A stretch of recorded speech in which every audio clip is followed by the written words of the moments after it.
नमस्कार दोस्तों, स्वागत है आप सबका आपके अपने YouTube channel education hub by Vivek sir में। ये हमारा एनवायरनमेंट स्टडीज़ का पार्ट 12 है, यानी 12वां भाग है। इस 12वें भाग में भी हम 20 क्वेश्चन देखेंगे। पहला क्वेश्चन है इस वीडियो का, पोल्यूशन में बी डिफाइंड एज, प्रदूषण को इस प्रकार परिभाषित किया जा सकता है। इसका करेक्ट ऑप्शन है ऑप्शन नंबर बी। आप सबको पता होगा, प्रेजेंस ऑफ अनडिजायरेबल मटेरियल, यानी पर्यावरण में अवांछनीय तत्वों का पाया जाना परिभाषित किया जाता है प्रदूषण को इस तरह से। नेक्स्ट क्वेश्चन है, jowar and bajra grow in the area that have, jowar व बाजरा किस प्रकार की मिट्टी में उगते हैं? High moisture, little moisture, no moisture, none of the above है। इसका करेक्ट ऑप्शन है option number B, little moisture, यानी जहाँ नमी कम होती है तो वहाँ पे ये उग जाते हैं आराम से। नेक्स्ट क्वेश्चन है, which of the following activity can lower the water level, निम्नलिखित में से कौन सी गतिविधि जल के स्तर को नीचे ले जाता है? तो इसका करेक्ट ऑप्शन है ऑप्शन नंबर सी। आप लोग भी ये सब समझते होंगे। Over extraction of ground water, जो भूमि में नीचे पानी है उसका बहुत ही ज़्यादा विदोहन किया जाता है, ज़्यादा निकाल लेते हैं, तो इससे वाटर लेवल नीचे जाता है। बाकी तीनों ऑप्शन इससे जल का स्तर जो है नीचे नहीं जाता।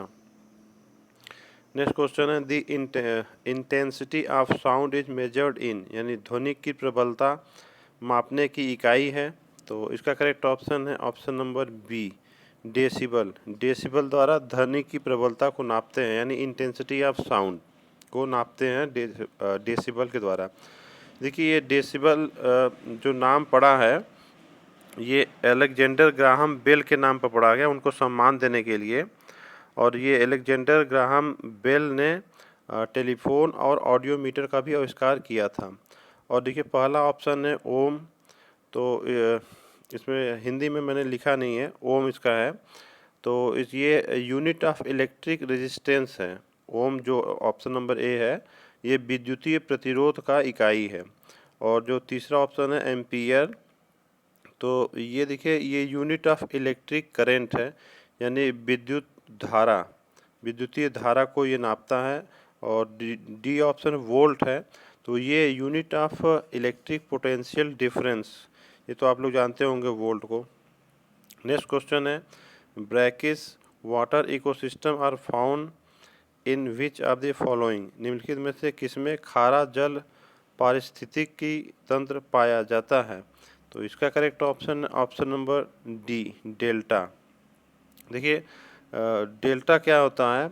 डेल्टा मतलब एक नदी बहती रहती है और समुद्र तट पे जब पहुंचती है तो वो एक त्रिभुज के आकार में, वो समतल क्षेत्र में पहुंचकर त्रिभुज का आकार बना लेती है। इसको नदी का मुहाना भी कहते हैं, तो इसी को डेल्टा बोलते हैं। जहाँ पर वो पहुंचकर वो विभिन्न छोटी छोटी धाराओं में बढ़ जाती है और समुद्र में जाकर मिल जाती है। नेक्स्ट क्वेश्चन है, which of the following is not a biogeographical zone of India, इनमें से कौन भारत का जैव भौगोलिक क्षेत्र नहीं है? देखिए इसका करेक्ट ऑप्शन है option number C, south east zone, यानी दक्षिण पूर्वी क्षेत्र जो है वो भारत का जैव भौगोलिक क्षेत्र नहीं है। तो इसमें देखिए जो बायोजियोग्राफिकल जोन कहलाता है क्या, ये देख लेते हैं, यानी जैव भौगोलिक क्षेत्र। तो इसको ये देखिए कोई भी एरिया जो होता है जो रिच होता है स्पीसीज में, जो तरह तरह की प्रजातियां पाई जाती हैं, वहाँ पे पशु पाए जाते हैं और फिर विभिन्न प्रकार के पेड़ पौधे पाए जाते हैं, तो बहुत बढ़िया अच्छी मात्रा में पाए जाते हैं, तो उसे बायो जियोग्राफिकल जोन कहते हैं। और ये साउथ ईस्ट जोन जो ऑप्शन में है, इसमें ये बहुत अच्छी प्रजातियां वहाँ नहीं पाई जाती, इसलिए ये भारत के जैव भौगोलिक क्षेत्र में नहीं आता है। नेक्स्ट क्वेश्चन है आपका, which are the following factors leads to eutrophication, इनमें से कौन सुपोषण को बढ़ावा देता है? तो इसका correct option option number C, both A and B, यानी excessive use of fertilizers, increase of plant nutrients, यानी खाद का बहुत ज़्यादा प्रयोग करना और जो पोषक तत्व हैं प्लांट न्यूट्रिएंट हैं उनको उनमें बढ़ोतरी, ये यूट्रोफिकेशन को बढ़ावा देता है। नेक्स्ट क्वेश्चन है आपका 228 number, what will be the impact of the absence of ants on the earth. तो यानी कि यदि पृथ्वी पर चींटियां खत्म हो जाएं तो इसका क्या प्रभाव पड़ेगा। तो लोग सोचेंगे कि चींटी है, बहुत छोटी जंतु है, प्राणी है, तो इसके क्या प्रभाव पड़ेगा, कुछ नहीं असर पड़ेगा ऐसा लोग सोचेंगे, लेकिन इस दिक्कत होगी। इसका करेक्ट ऑप्शन है ऑप्शन नंबर ए, डिस्ट्रॉय लाइफ, यानी कि पृथ्वी पर जीवन ही समाप्त हो जाएगा। क्योंकि देखिए कोई भी यहाँ प्राणी है उसकी सबकी अपनी अपनी इम्पोर्टेंस होती है। जैसे अगर चींटियां ख़त्म हो जाएं तो दीमकों की संख्या बहुत ज़बरदस्त बढ़ जाती है, क्योंकि ये जो चींटियां होती हैं ना, दीमकों को खा खा के ख़त्म कर देती हैं। और साथ ही चींटियां देखिए मिट्टी में छेद वगैरह करती हैं, तो जिसके कारण जो वर्षा होती है तो वो पानी आराम से चला जाता है पृथ्वी के अंदर, मिट्टी के अंदर। और इसमें एयर पास भी होता है, जिसके कारण मिट्टी में पानी और वायु का आवागमन होता रहता है। नेक्स्ट क्वेश्चन है, presence of bacteriophage of Ganga river responsible for killing of. Ganga नदी में पाया जाने वाला बैक्टीरियोफेज किसकी सफाई करता है। तो इसका करेक्ट ऑप्शन है ऑप्शन नंबर सी, जीवाणुओं का। इसीलिए इसमें जीवाणु नहीं पड़ पाते हैं गंगा जल में। नेक्स्ट क्वेश्चन है, cyclone collector is use to control. यानी साइक्लोन कलेक्टर का प्रयोग किया जाता है नियंत्रण करने के लिए। किस चीज़ के नियंत्रण करने के लिए किया जाता है, मिनिमाइज करने के लिए भी कह सकते हैं। तो इसका करेक्ट ऑप्शन है option number C, air pollution. वायु प्रदूषण को मिनिमाइज करने के लिए या कंट्रोल करने के लिए ये एयर साइक्लोन कलेक्टर या साइक्लोन डिटेक्टर का प्रयोग किया जाता है। इसको डिटेक्टर बोलते हैं। ये देखिए साइक्लोन कलेक्टर इस तरह का होता है। ये एक मशीन है।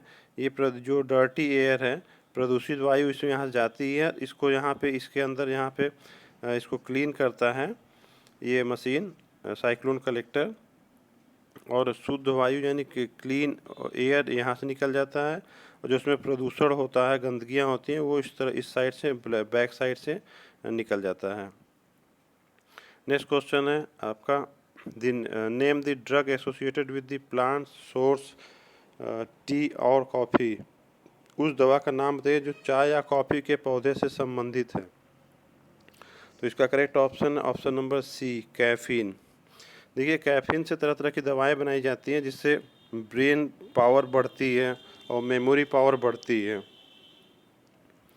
नेक्स्ट क्वेश्चन है, which are the following element is responsible for ground water pollution in various states. निम्नलिखित में से कौन सा तत्व विभिन्न राज्यों में भू जल प्रदूषण का कारक है। देखिए इंडिया जो भारत देश है उसके विभिन्न राज्यों की बात कर रहा है, वहाँ पे इस प्रदूषण की बात कर रहा है। तो इसका करेक्ट ऑप्शन है option number B, fluoride. Fluoride है। देखिए फ्लोराइड जब जल में ड्रिंकिंग वाटर मिल जाता है, पानी मिल जाता है, तो ये इसके द्वारा ये बॉडी में चला जाता है पानी के थ्रू, और वहाँ पे जॉइंट पेन होता है, जोड़ों में दर्द होने लगता है, जोड़ बैठने लगते हैं, वो जोड़ जाम होने लगते हैं। तो इस तरह से ये प्रॉब्लम क्रिएट करता है बॉडी में। नेक्स्ट क्वेश्चन है, UNCED स्टैंड फॉर, UNCED का फुल फॉर्म क्या है। तो इसका करेक्ट ऑप्शन है option number B, United Nations Conference on Environment and Development. देखिए इसका ये जो ऑर्गेनाइज़ किया गया था, इसका आयोजन किया गया था, ये रियो में ऑर्गेनाइज़ किया गया था 1992 को ये कॉन्फ्रेंस। और ये एनवायरनमेंट पे डिस्कशन के लिए किया गया था कि हम लोग को ये कंट्रीज़ का डेवलपमेंट भी होता रहे और उसका कम से कम इम्पेक्ट पड़े एनवायरनमेंट पे, क्या इम्पेक्ट पड़ रहा है, ये सब चीज़ें डिस्कशन हुई थी। और क्या उसके लिए किया जाए कि एनवायरनमेंट को सेफ रखा जा सके, इस सब चीज़ों पे डिस्कशन हुआ था इस कॉन्फ्रेंस में। नेक्स्ट क्वेश्चन है, the adaptation of traditional medicine in industrialised countries is termed as CAM, which stands for. यानी औद्योगिक जो देशों में पारंपरिक दवाओं का ग्रहण किया जाता है, पुरानी दवाएं बनाई जा रही हैं, वो कैम कहा जाता है। तो कैम का फुल फॉर्म पूछ रहा है। इसका करेक्ट ऑप्शन है ऑप्शन नंबर डी, यानी कॉम्प्लीमेंट्री एंड अल्टरनेट मेडिसिन। देखिए ये जो इस तरह से दवाएं बनाई जाती हैं वो बहुत ही जो इंडिजिनस मेडिसिन कह लीजिए या फिर देसी दवाएं हैं, ये ईजिली अवेलेबल हो जाती हैं और कम खर्चीली भी होती हैं। नेक्स्ट क्वेश्चन है, which of the following is the key measure to reduce the number of diarrhoea cases. निम्नलिखित में से कौन सा उपाय डायरिया के मामलों में कमी लाता है। पहला है देखिए इम्प्रूव सैनिटेशन, बेहतर स्वच्छता, खान पान की स्वच्छता, safe drinking water, all of the above. तो इसका करेक्ट ऑप्शन है option number D, all of the above. यानी ये तीनों, बेहतर स्वच्छता, इम्प्रूव सैनिटेशन, सैनिटेशन है, food hygiene, safe drinking water के द्वारा डायरिया के केसेस को कम किया जा सकता है। नेक्स्ट क्वेश्चन है, world hand wash day is celebrated on, यानी विश्व हाथ धोना दिवस, हाथ को धोना का जो दिवस मनाया जाता है, हैंड वॉश डे या हैंड वॉशिंग डे भी कह सकते हैं। तो इसका ये कब मनाया जाता है पूछ रहा है। इसका करेक्ट ऑप्शन है ऑप्शन नंबर बी, 15 अगस्त। हर साल प्रत्येक ईयर 15 अक्टूबर है, 15 अक्टूबर को वर्ल्ड हैंड वॉश डे मनाया जाता है। नेक्स्ट क्वेश्चन है, हेपेटाइट ए इज ए टाइप ऑफ, हेपेटाइट एक प्रकार का है, ये किस प्रकार की बीमारी है पूछ रहा है। जल जनित है यानी वाटर बोर्न डिजीज है, एयर बोर्न डिजीज है, फूड कंटामिनेशन है, बोथ ए एंड सी है ऑप्शन। तो ऑप्शन नंबर सी डी सही है, बोथ ए एंड सी, यानी वाटर से भी जो होता है ये बीमारी, और जो प्रदूषित भोजन होते हैं उससे भी होता है, प्रदूषित जल से और प्रदूषित भोजन से। नेक्स्ट क्वेश्चन है, the 3R principle in which of the following order is in which of the following order है। 3R जो सिद्धांत दिए गए हैं वो किस क्रम में सही हैं। तो इसका करेक्ट ऑप्शन है option number A, reduce, reuse and recycle. ये इन्वायरमेंट यानी पर्यावरण से संबंधित है, reduce, reuse and recycle. Next question है आपका, which are the following gases are not permitted to release by the government prevention and control of pollution act. ये India में जो पोल्यूशन कंट्रोल एक्ट है उसकी बात कर रहा है। निम्न से कौन सी गैसों का उत्सर्जन की अनुमति government prevention and control of pollution act के अंतर्गत नहीं आता है। ये पोल्यूशन एक्ट 1881 में बना था और उसके बाद अमेंडमेंट भी किया गया, 87 में भी अमेंडमेंट इसमें हुआ था, तो उसकी बात कर रहा है। इसका करेक्ट ऑप्शन है option number C, nitrogen oxide, sulphur dioxide और कार्बन मोनोऑक्साइड, इन तीनों को ही गैसों का उत्सर्जन करना ये परमिटेड नहीं है। नेक्स्ट क्वेश्चन है, last question, which of the following species is used in indigenous medicine. निम्नलिखित में से कौन सी प्रजातियों का प्रयोग स्वदेशी दवाओं में होता है। ये आप सब लोग जानते होंगे। Correct option option number D, neem. Neem का प्रयोग विभिन्न प्रकार की दवाओं के बनाने में होता है। आई होप मेरा ये प्रयास आप सबको अच्छा लगा होगा। Thanks for watching.